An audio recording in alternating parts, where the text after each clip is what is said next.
Glass ఇసుకతో తయారవుతుందని మనలో చాలా మందికి తెలీదు.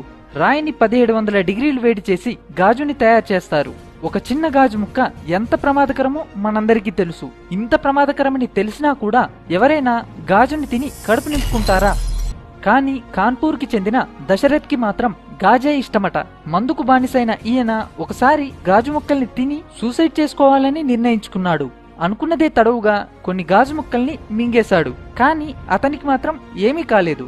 అలా అతనికి గాజుపై ఏర్పడ్డ ఇష్టం ఇప్పుడు ఎలా ఉందంటే అతనికి తినడానికి ఏదైనా దొరికినా దొరకకపోయినా గాజు మాత్రం తప్పనిసరిగా కావాలి. గత 15 సంవత్సరాల నుంచి ఇతను గాజు వస్తువుల్ని తింటూనే ఉన్నాడు. కానీ ఇతని స్వరపేటికకు స్టమక్కు గాని ఎలాంటి ప్రమాదం జరగలేదు. అసలు ఇతని కడుపు గాజు ముక్కల్ని ఎలా అరిగించుకుంటుంది?